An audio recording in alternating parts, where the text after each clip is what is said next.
There are some lies in our science books. Taught it for 15 years.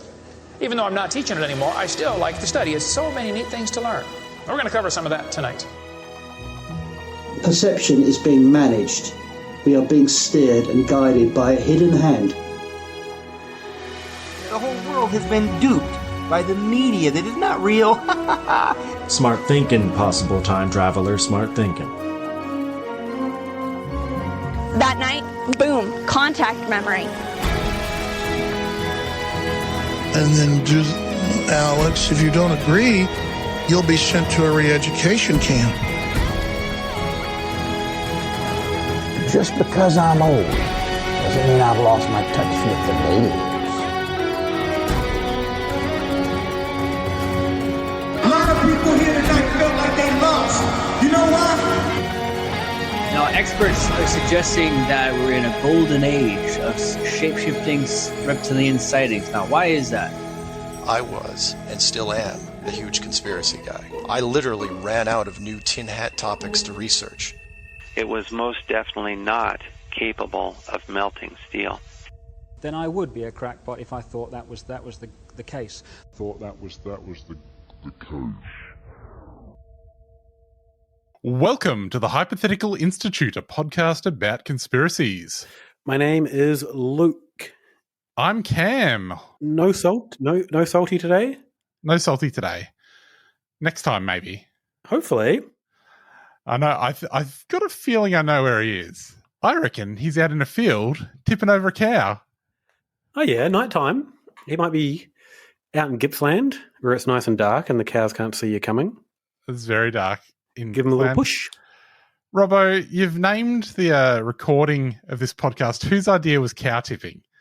Yeah. Now, is this the grander question? Whose idea was cow tipping? Or is this whose idea was that we should do cow tipping as a theme for the podcast? In which case, I'll remind you that it was you. Yeah, the latter. It was the latter. I know full well it was me, Cam. I think, did it come up on a previous episode and I said, oh, yeah, it's a myth. And you were like, no, it isn't. Yeah. And so you thought, well, we'll do all of our research and we'll prove Cam wrong and we'll all have a laugh at silly old Cam. Is that what you thought? 100%. And then we did the research and we discovered that actually cow tipping is a real thing that happens. Completely real. It's very easy to do. Yep. Cows definitely sleep standing up. Yeah. They are very asleep when they're sleeping standing up. Yep. They don't wake up if you even approach them. They're famously light as well. I don't know if you've ever seen a cow cam, but, a teenager could easily push one over. Yeah. All right. So I don't actually remember having defended the practice of cow tipping. But let's say that I did. You were right, Robbo. Well, this has been a quick episode. No, yeah. So I feel like it came up, and I think a lot of people, it's one of those things that you hear about as a teen and you kind of think it's true, but you never put yourself in a situation to prove it right. Because to do that, you've got to go into a field in the dark. You've got to climb at least a fence and hope that there's cows behind that fence. And then you need to approach your cow and push it over. So the hurdles to getting to prove it are actually quite high. And so you go, oh, that's a crazy thing. Wow. And then you don't really think about it again. Well, this one of the things that I read about cow tipping, because there's a lot of research into this. Yes. Is that it's based on stereotypes about rural youths, that they don't have anything to do because of living in the countryside, which is a stereotype that is entirely based in fact. There's nothing to do. You've got to make your own fun. Yes. I do remember making field-based fun as a teenager. So I don't think it's entirely out of the realm of possibility that some people have tried to tip a cow. Well, people have set out to tip cows. Yeah, people have definitely tried. Mm. One of the problems with this is, so I went to look at videos of this, is it's a really hard thing to get on video as well, which probably helps the myth. It all happens in the dark. I did watch a video of someone chasing cows around in the daylight. Mm. I'm not sure what they were trying to achieve, and that was like multiple parts on That's the hardest cow to tip, is an awake, moving cow. Yes, yeah. But yeah, I know what you mean. I certainly, as a teen in a rural area, spent some amount of time in fields at night. Mm. Not a large amount. Like they're not great places to go. There's other things to do, especially if your local council has put in a skate park.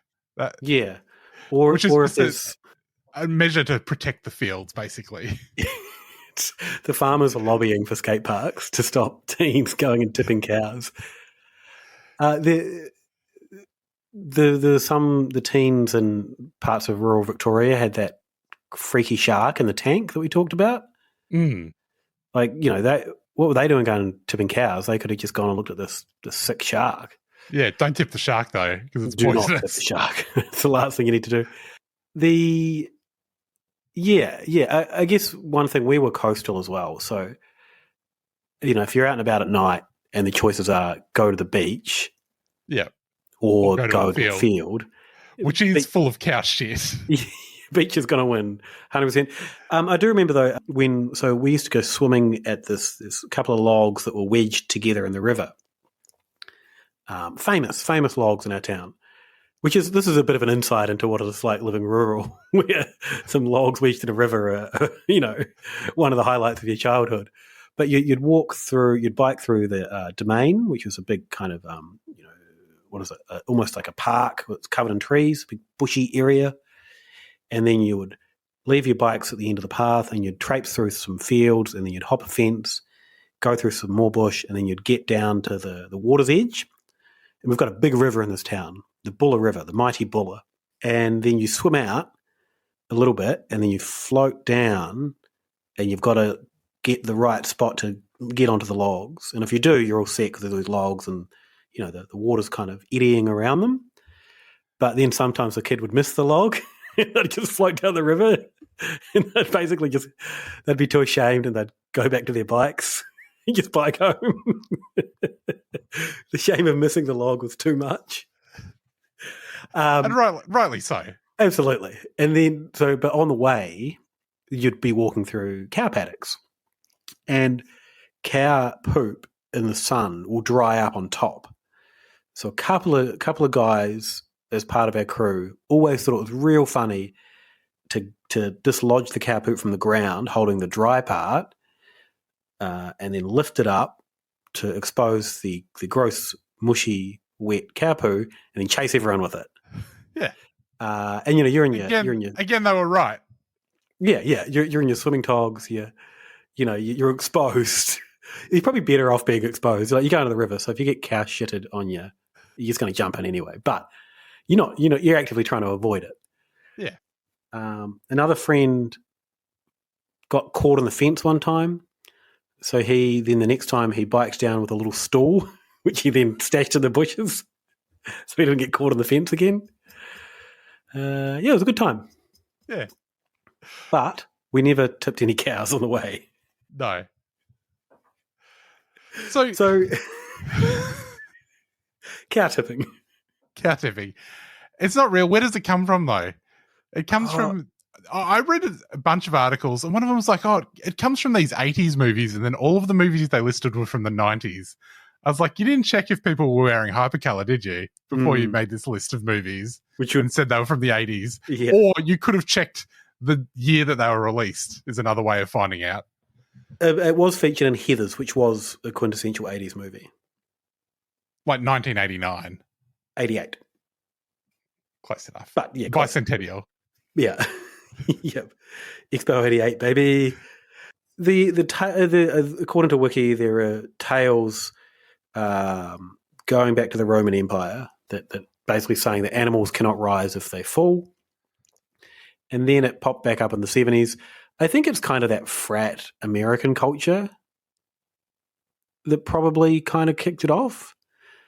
Trying to prank a hazing prank or something.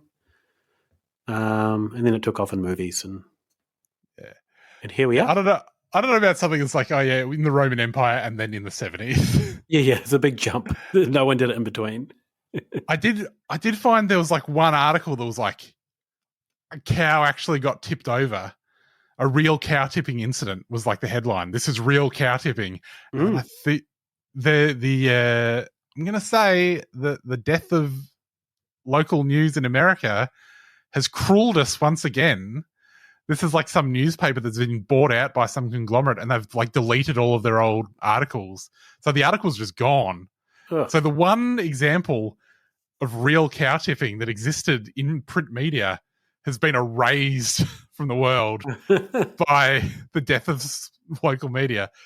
So remember, support your local paper. But I do think, just from context, that the real life example of cow tipping may have been some sort of horrific industrial accident. Jesus. Where a cow had like gotten thrown over somehow. So maybe it was for the best. So maybe the death of local media is a good thing. I'm not going to say that, being a contributor to my local newspaper. So you'll say the jury's out. The jury's out. Yeah. Jury's out. Got it. I came across an article in modernfarmer.com. Mm-hmm. I'm sure you're familiar with this. And they did the science on it. And I think this one is kind of cited by anyone else that comes along and goes, "What, is cow tipping real? What?" And then does a podcast about it.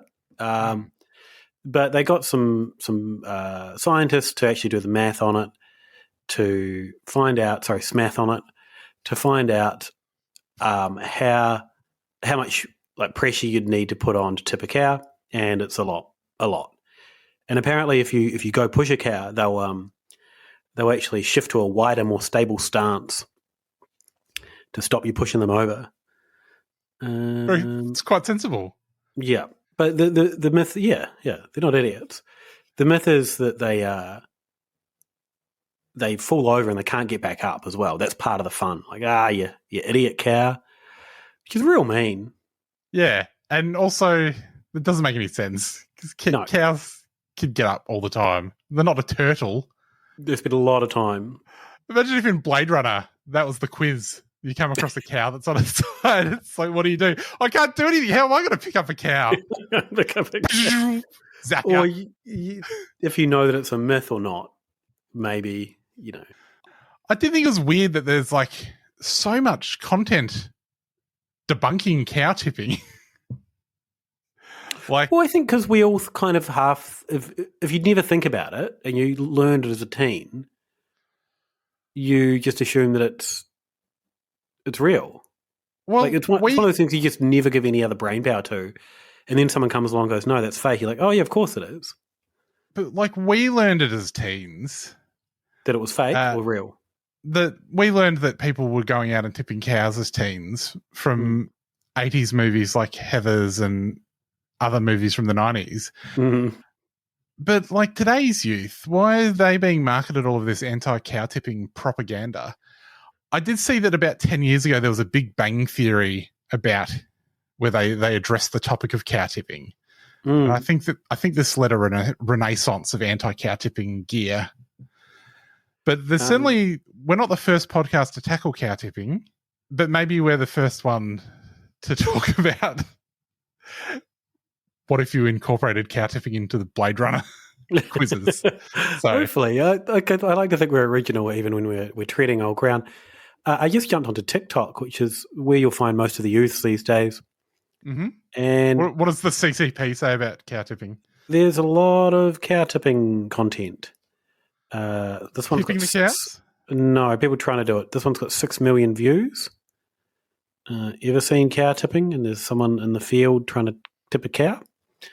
There's someone explaining it. So yeah, there's if you're browsing TikTok, like there's quite a few that have millions of views. Yeah, I guess they never really solved the problem of there being nothing to do in the countryside. besides skate parks. They got skate parks and then they're like, we're out of ideas. Yeah.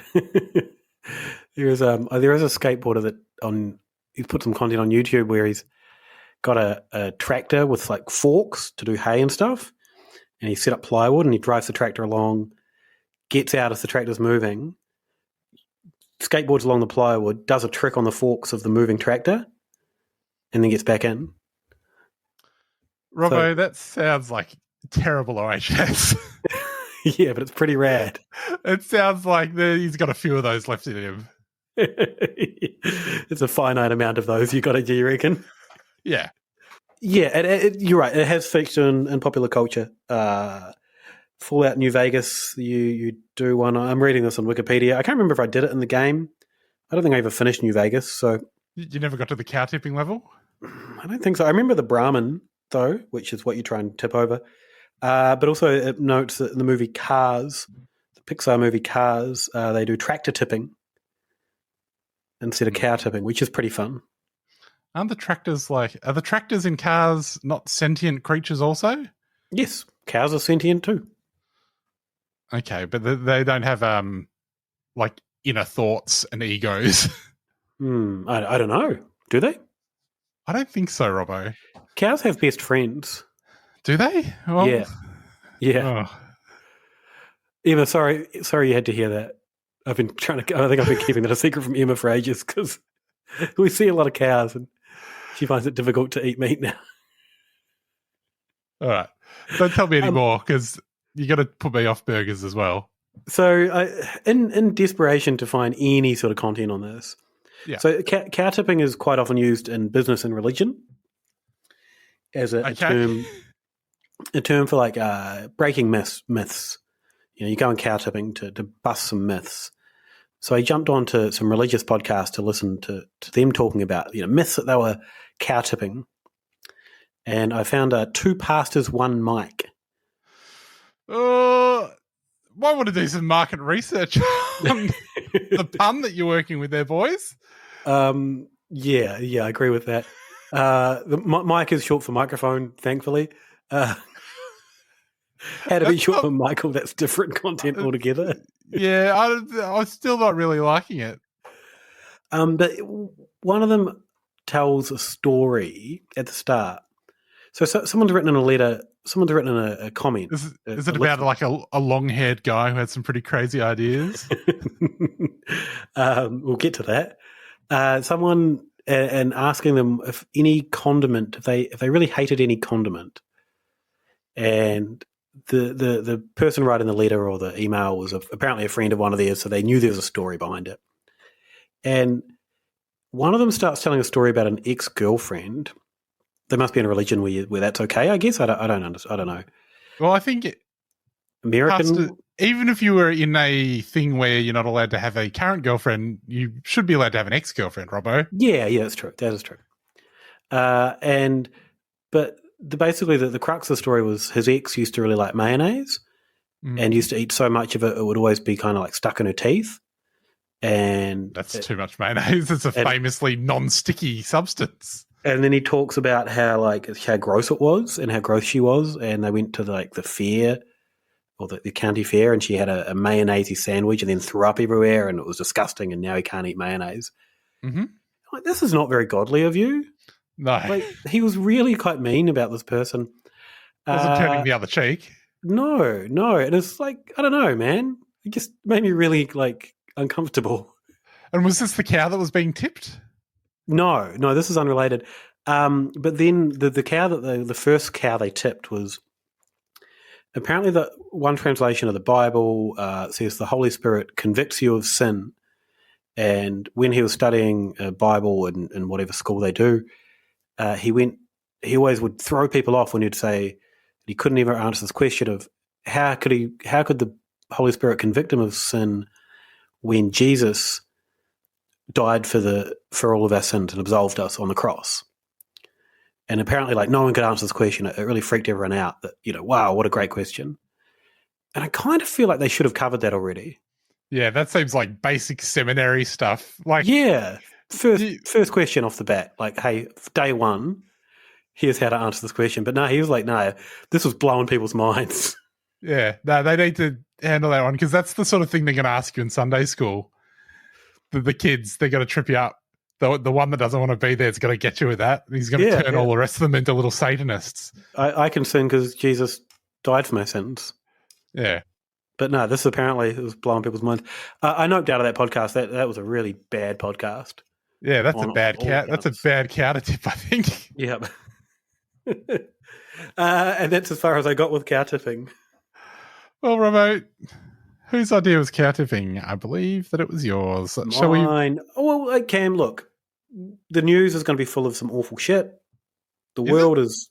Yeah, I think so. There's some. Oh, it starts good. Oh, okay, that's good. I mean, day-to-day life is full of awful stuff right now. Yeah. A couple of little stories of rural kids trying to hurt an animal. Yeah. Well, when you put it like that, Robbo. All right, try to hurt an animal that has a best friend. All right, here's the news. Beep, beep, beep, beep, beep, beep. Item number 1, Robbo, Moonraker braces. What is this? Is this braces you wear on to hold your pants up or on your toops? It's a Mandela effect that's going around. It came back recently. It's a bit of an old one, but apparently Jaws and Moonraker. Have you seen Moonraker, Cam? Was Jaws? I've seen the other one that Jaws was in. I think I've seen Moonraker like on TV as a child. I haven't seen many of the Bonds, but because I don't really like them, they're all a bit weird. Like, I don't know, they make me uncomfortable. I started watching them quite recently, like from the start, because I watched all the Mission Impossibles, and I was like, I need some more spy action. I'll say this: the James Bond, not very woke. I think that's why it always made me uncomfortable. Apparently, in this movie, he meets there's a lady. She's quite small, and in everyone's memories, she has braces. And at the end, they see each other, and he helps her or something. And he turns and smiles at her with his big jawsy mouth, and she smiles back, and she has braces. And he goes, "Wow." Just like that's what they bond over. Jaws does. Yeah. And they fall in love. And that's kind of the end of the movie, or near the end. That's not how a James Bond movies don't end with the villain falling in love.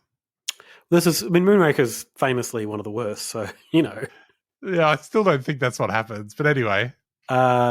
This is what people are misremembering anyway, isn't it? Yeah, yeah. Yeah, so I'm right. Yeah.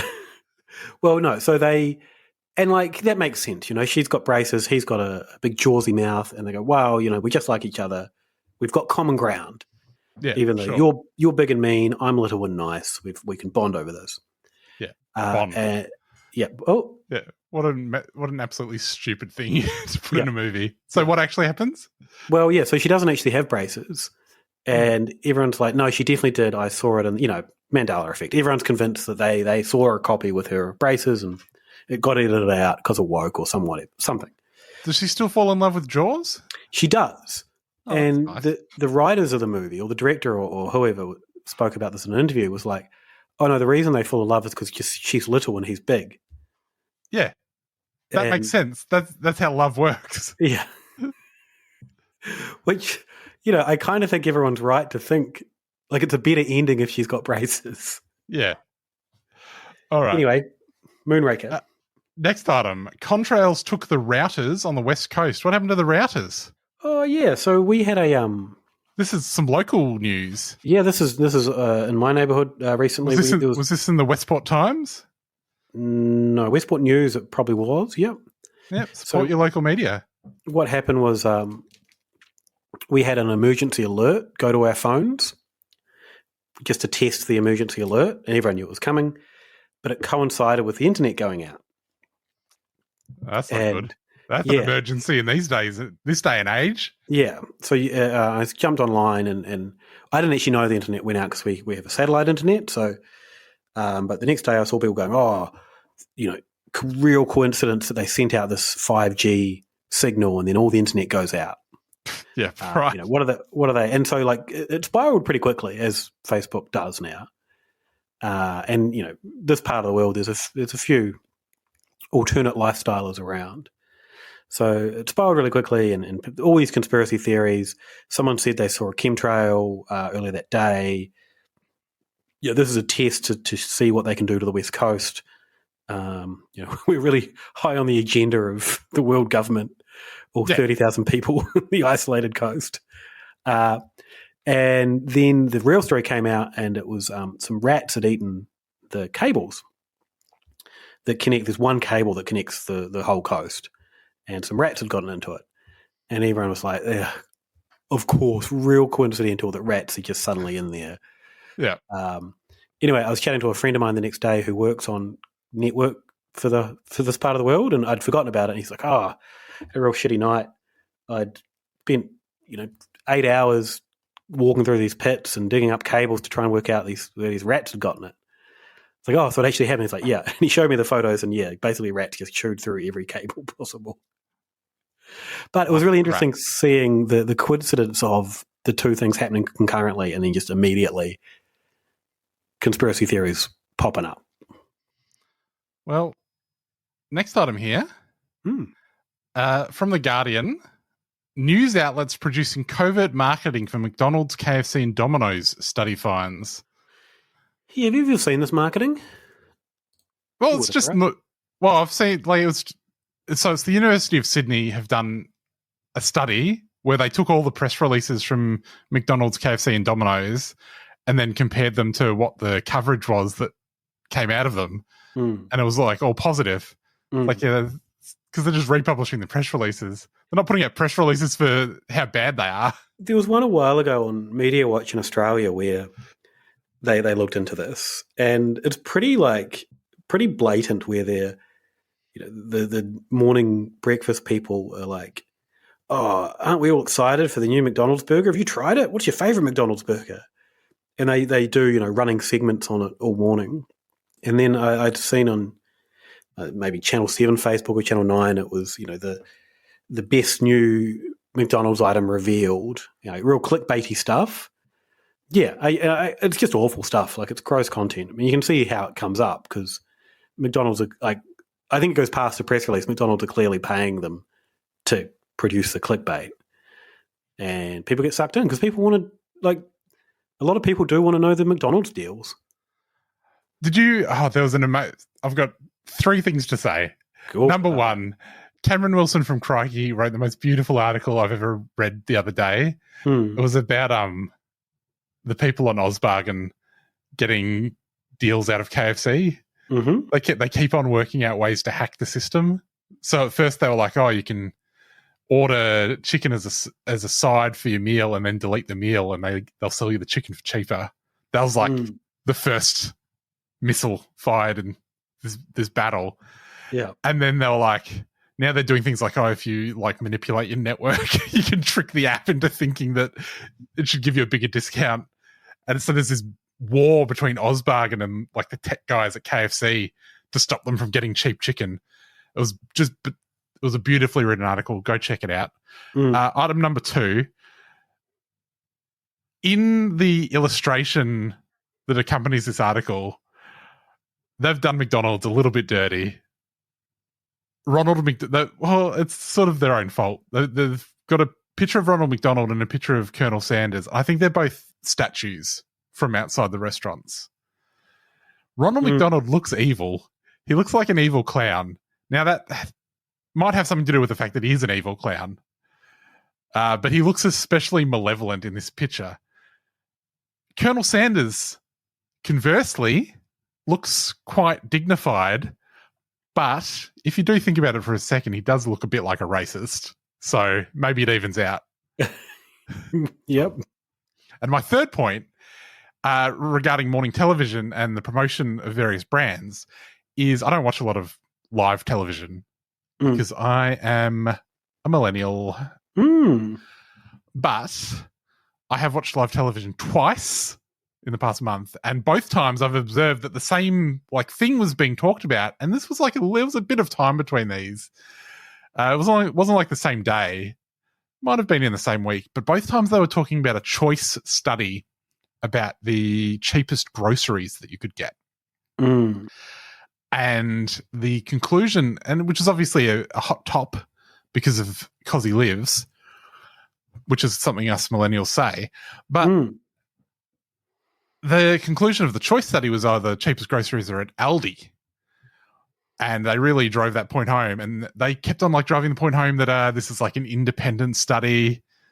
It's not paid for by the supermarkets. So it's very trustworthy. And I did think, don't you guys take a lot of money from the two big supermarkets normally. So my conspiracy theory is that maybe it's like contract renewal time. And so this is just a little example of the sort of coverage that you might see on Sunrise if you don't want to buy a lot of advertising. Yeah, right. So like negging Coles and Woolworths into buying. We'll keep talking about this unless you pay. Yeah, that makes sense. That's my conspiracy theory. I've got nothing to back that up. People might be beginning to get the impression that we're a little bit behind on our news. The next item here is about the TikTok influencer Lily Gaddis, the trad wife, who got dropped from something. She worked for some company that was, I think, was run by like black women, right? And she dropped an N-bomb in a TikTok, and like, oh Lily, come on, mate. And she's like, no, it was with an A, mate. Not with it wasn't a hard R. It's like, I don't know, Lily, but she tried definitely a hard R. Was it? I didn't watch the video. I heard it. It was hard. Oh. It was definitely. Well, she tried to pivot into being like a grifter, she was already a grifter. Tried to pivot into being like a super right wing grifter, and didn't work because people were too racist for her. they were being racist about her. Right. I think her husband might have been Jewish or something like this. It's like you're a woman without a country, Lily. So how sad, too bad. How do you become a trad wife and not be super racist? Like that's. Well, she was super racist. Yeah, but she needed to be a little bit more racist. Can we just jump forward into some news then? If we're talking about these. The right-wing grifters. Mm-hmm. Wait, is it even in here? Maybe I didn't put it in there. Yeah. Did I put him in here? Yeah. Tim Pool, he bought a skate park. Speaking of skate parks. Yeah, speaking of skate parks. So do you remember Richie Jackson, Cam? He was a skateboarder that was like really flamboyant with a twirly mustache and was doing like zany tricks. Only from you like making me watch Richie Jackson clips, I think. Yeah. So like he's the kind of, if you're halfway into skateboarding, everyone knows him because like, anyone that sees it sends it to you and goes, look at this skateboarder. Yeah. He kind of sucks. I'm not that into it. I was in the fields. I wasn't in the skate park. Yeah.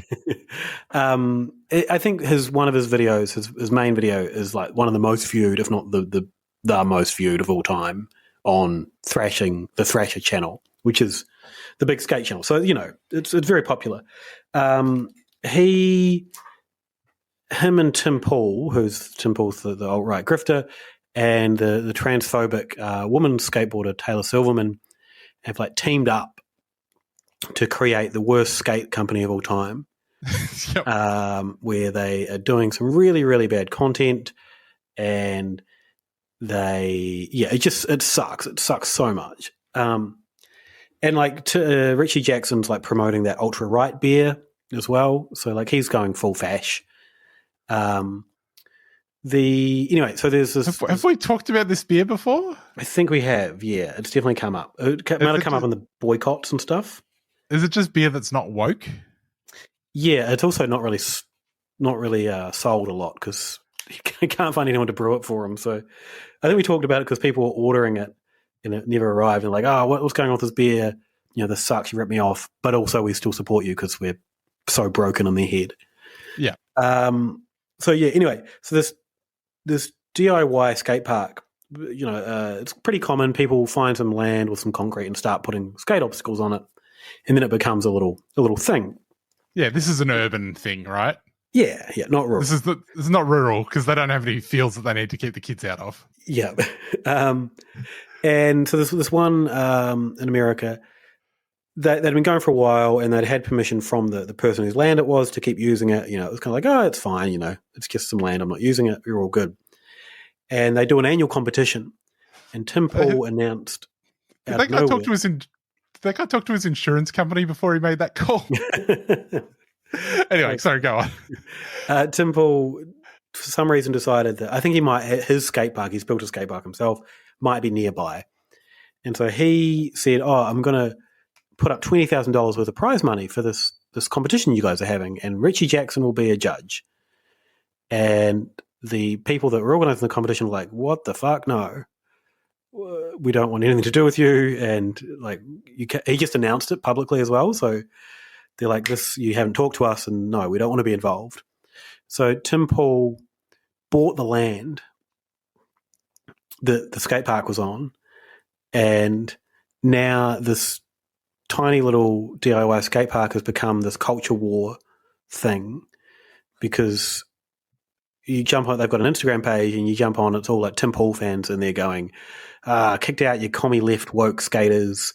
We showed you, and Tim Pool's done like a 30-minute podcast or new, video thing about it. Like, I tried to give them money and they didn't want it. Like, oh my God, the left is so broken. And they're just like, can you just leave us alone? Yeah. So is anyone going to his stupid alt-right skate park now?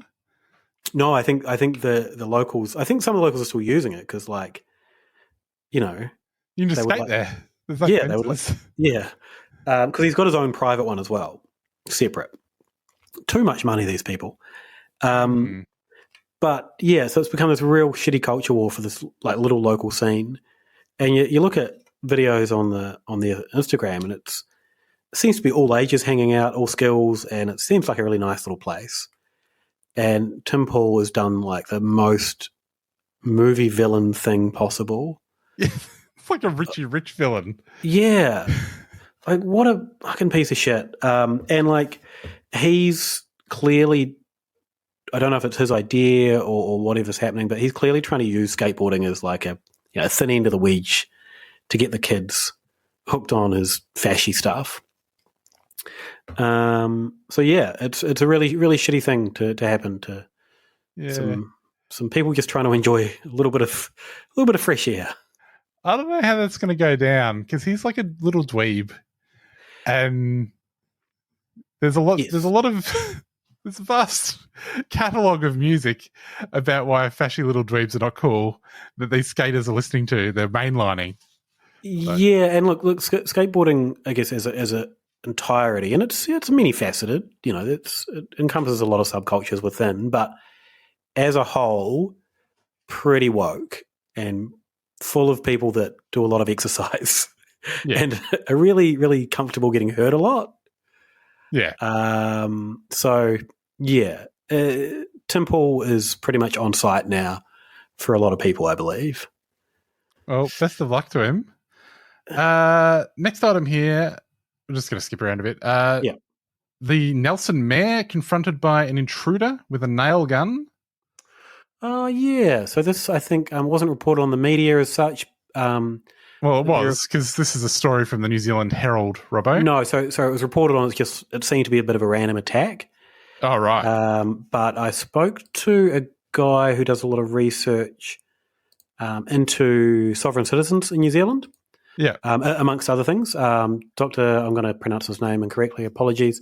Dr. Sanjana Hatotua. And he was like, this is definitely a sovereign citizen thing. The mayor has been getting death threats, and there's a lot of sovereign citizen activity in this part of New Zealand at the moment, and this is 100% connected to that.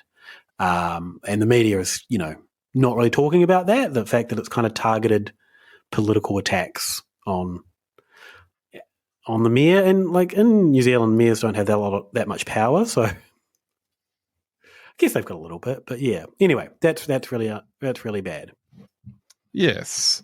From MSNBC, RFK Jr.'s running mate deems the opposition satanic. Well, that's not a huge shock. I did see RFK Jr. being, because people are like, oh, we need a better candidate than Biden, which is a fairly reasonable position, I think.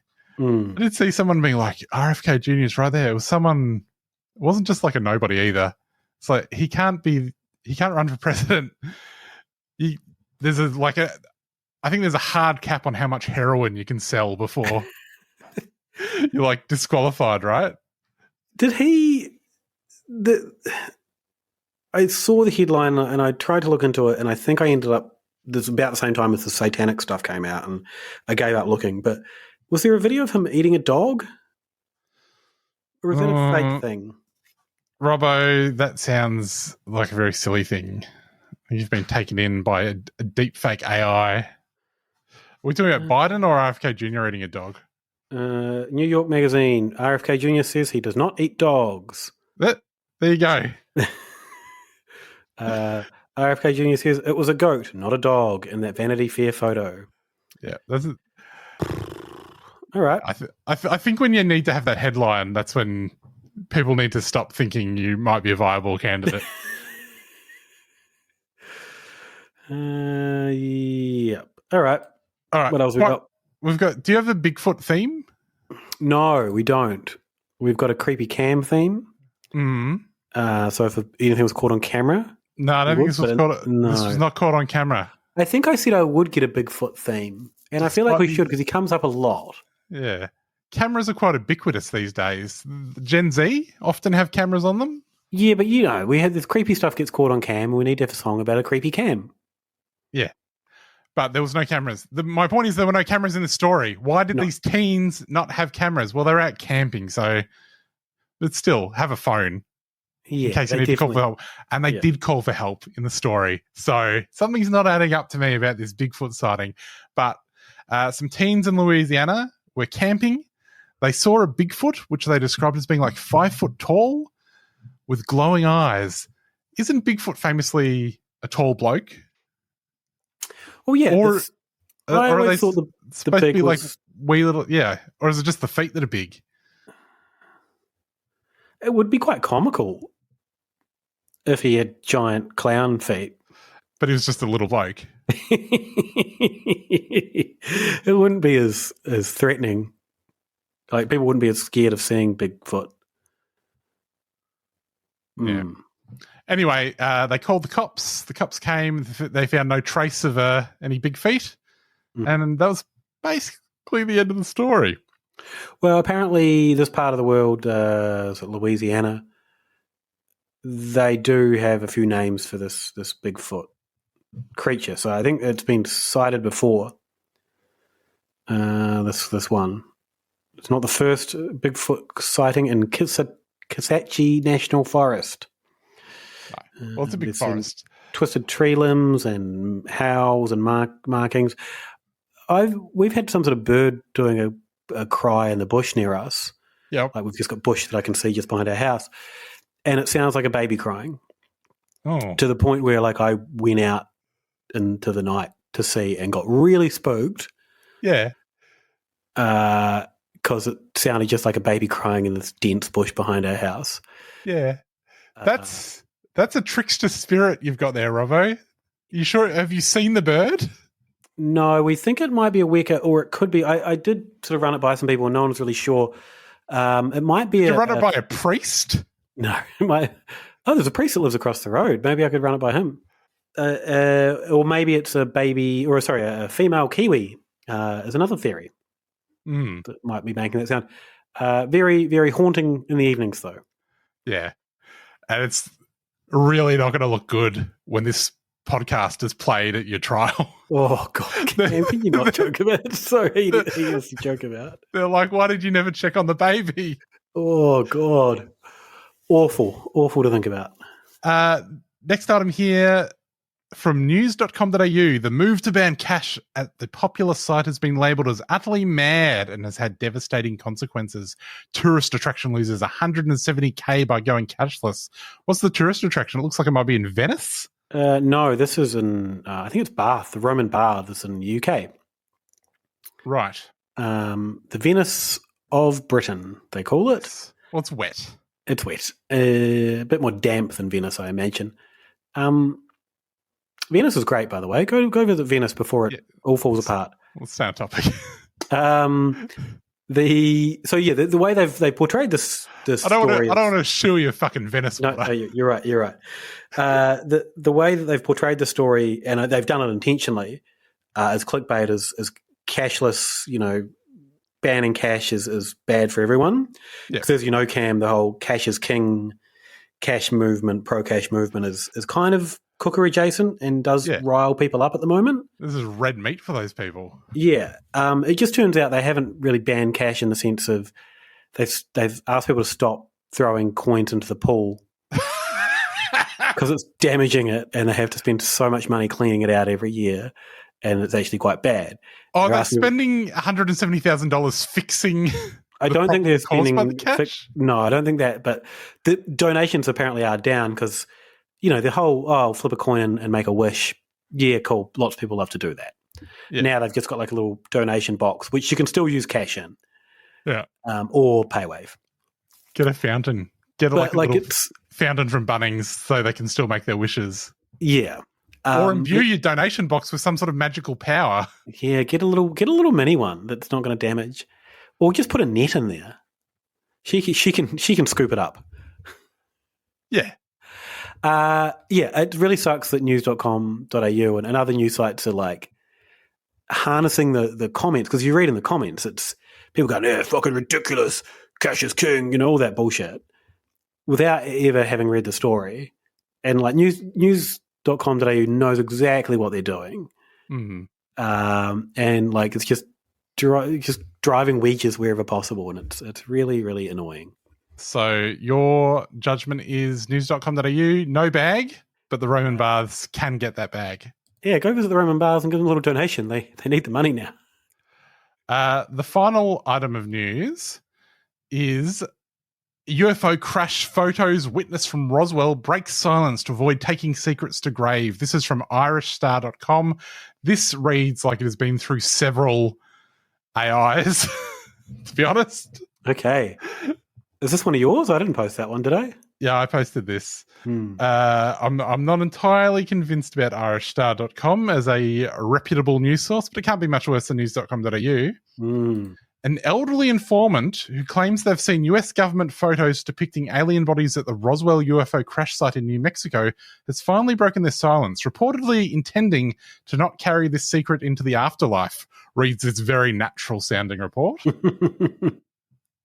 In an earth-shattering new report filed to a recognized UFO database in the USA and currently under impeccable scrutiny by UFO experts, the informant is willing to undergo a lie detector test to prove their credibility. So they saw some photos. That doesn't quite cut it for me, actually. You don't need to worry about taking to the grave that you saw a photo of an alien. Imagine if they were like, I can't take to the grave that I watched the alien autopsy video on Channel 7 in 1994. I mean, it's someone claiming to have more evidence than all the people that are going to the US Senate hearings and the guy Coulthard that are like, oh, yeah, we've heard about these photos. This person's at least clapped eyes on the photo. But yeah, there may well be an article somewhere that hasn't been thesaurusized a few times that goes into more detail, but I could not find it. The Irish Star is, according to the blurb on Google, you go-to for the latest US and Irish news. It's the voice of Irish America. In their little banner at the top, they've got news, culture, travel, and Irish history. Because I'm guessing Irish Americans need to brush up on their history. Sorry, I did abandon this. I'm just going to really quickly skim to see if there is anyone in this article who seems remotely Irish. No, there does not seem to be. Stay in your lane. No bag for the Irish Star. Taylor Swift dancer Cameron Saunders has green running through his veins as he thanks Ireland for all the love. That's more like it. Buddy, go see a doctor. You might be a squid. You might be a Martian. Well, Robbo, that is the episode. We'll be back at some point. You're going to Thailand. Yeah, I would like to sneak one in because I think there's a pretty juicy topic that I want to get into. Yeah. You're going to have some Thai green curry while you're in Thailand? I don't think they call it that in Thailand. No. I don't think Thai green curry really exists. What about a Thai red curry? No, same thing. They just call it green and red. Yeah. No, I've got a lot of fun food things already planned. Cool. Yeah. Well, we'll try and squeeze one in before you go off. Squeeze one in, squeeze one out. Yes. Well, what are you saying we can have? No, it's not a... Yeah, can you put that into the soundboard? Let's not do that. Robbo, it's been an absolute pleasure. If people want to find you, your home address is... Don't try and find me anywhere. I'm not doing anything. But, Cam, are you doing anything? Oh, no, I've got an article coming out in Pursuit of Hoppiness, the New Zealand Beer magazine, which kind of gets into somewhat conspiratorial stuff and somewhat historical stuff. I've got a bit of beef with one of our major brewers that's playing out in the media. Oh, really? Yeah, it's a whole thing. Pursuit of Hoppiness, free magazine. I think it'll go online. I'll probably share it through Instagram. Yeah, I'm torn on the name, but I'm going to say Pursuit of Hoppiness. Get that bag. Yeah, you can find me on 3CR. I've just done a good episode that's coming out on Thursday, and we continue to do good episodes every week. It's Yena Passaran on all your podcasts. And that's it. Artbysalt.com is where you get Art by Salt. Mm-hmm. Oh, and Toehider's got a new thing out. Yeah. And Toehider's, check out the Toehider. It's on like the streaming platforms.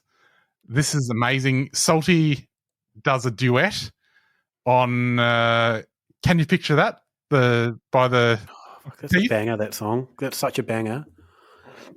The original and the cover. The cover is amazing. When I heard that Salty was doing Can You Picture That, I was like, oh, that's going to be a banger. It's rolled gold banger. When I heard it, I was like, you know, have that thing when you sort of build something up in your mind, and you're like, well, now the real thing doesn't quite stack up to what I was thinking it was going to be. Did not have that problem listening to Salty singing Can You Picture That? So check out Toehider on all your streaming platforms. Do you want to maybe drop a little 30 seconds of it after the podcast? Yeah, why not? Why not? What are they gonna do? I don't think Toehider's on the copyright radar, so I think we'll be safe to drop it. What are they gonna do? All right, and you can find us on Patreon. Thank you, Tammy.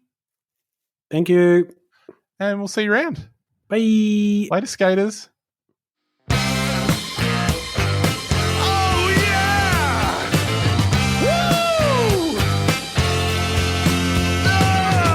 Everybody's lover, everybody's brother. I want to be a lifetime friend. Crazy as a rocket, nothing in my pocket. I keep it at the rainbow's end. I never think of money, I think of milk and honey. Grinning like a Cheshire cat.